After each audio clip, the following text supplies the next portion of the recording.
Hello, my name is Josh Tech, and today we're going to be making a console killer PC. Kick back, relax, and enjoy.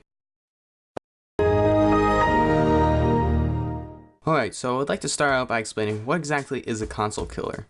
Well, by my definition of a console killer is a PC that can outperform a console, being the current gen consoles that are a PS4 and an Xbox One. This will include frame rates, game performance, game quality, and resolution. Let's get started with the part list. For the processor, I've chosen the Intel Pentium G3 250, clocked at 3.6 GHz. It's a dual core processor. Now this is not any ordinary Pentium from back in the day. It is a very up-to-date Pentium. While it might not be the most amazing processor out there, you can overclock it quite high to about 4.5 GHz at least, even up into the 4.8 GHz range. This will give modern day processors a really good run for their money. Next we have the Cooler Master Hyper TX3 CPU cooler. So this is going to give you all the cooling you need for your processor, and to go ahead and keep your processor cool and allow you to get that nice heavy overclock. This is going to be about $15. For the motherboard, I've chosen the MSI H81M P33 Micro ATX motherboard. Now this isn't the best motherboard, but at just $42, it is a pretty good price. And I've got to say, this motherboard will give you pretty much all the performance you'll need at an affordable price. Now moving on to the RAM, we have 8GB of Crucial Ballistic Sport, which is a 2x4GB DDR3 1060Hz memory set. This will allow you to get dual channel RAM for the extra bit of performance.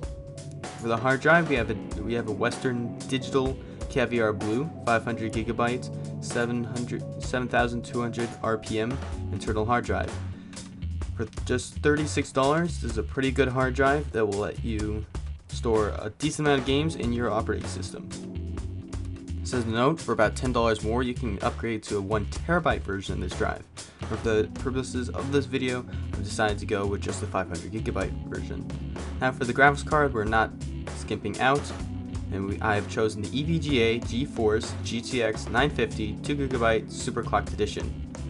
This is going to be a beast mode card and will allow you to go ahead and run all of your games really well at high settings, matched with that Pentium and your 8GB of RAM. This is basically all the performance you're going to need for current games, excluding some of the more intensive titles. This isn't a PC that will be able to run Crysis at 1080p 60 FPS. However, most games will be able to run really well on this graphics card. Now for the case, we have the ASA Cosmos ATX mid-tower case. Now I've got to say, I'm surprised for just $20 you're getting a beautiful case with a side window.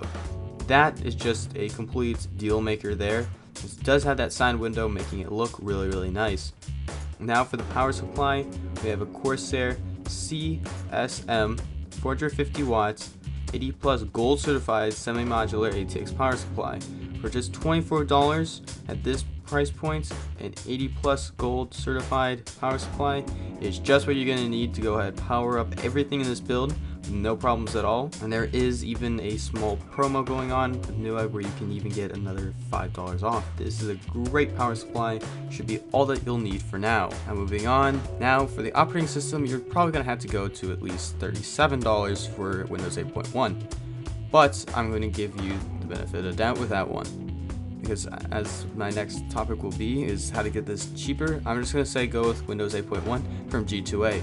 Because you don't know what G2A is, it is a market where you can buy nice and cheap and affordable games and CD keys, and one thing that they do offer are Windows operating systems, so you can get Windows 8.1 really cheap there, and it'll be nice and affordable for you. Now, how to get this build cheaper is going to be, first off, getting less of a graphics card and going for a 750 Ti. This will save you probably about $50, which you can go ahead and put into other aspects of the build, for example the processor and the RAM. Next, we have to consider the operating system. I'm going to give you two ideas. One is going to be cheaper, one is going to be more expensive. First option is going to be the free SteamOS. Basically what SteamOS is, it's a modified version of Linux that's from Valve, who are the makers of Steam. And in case you didn't know, Steam is a major online store and gaming community. They made their own operating system, and for those of you who have not seen it before, it is basically like a Steam full picture mode.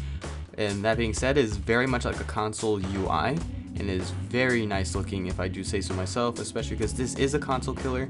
Maybe you do want to build a game on a PC but still have that console feel and look. The free SteamOS is going to be perfect for you. And next we're going to have Windows 8.1, which is going to be about $37 off of G2A. The choice is yours. Windows 8.1 makes it into a PC. However, you do have some limitations with the SteamOS. Something I forgot to mention is that SteamOS, you can go ahead and enable desktop, the Linux desktop, from the SteamOS's settings.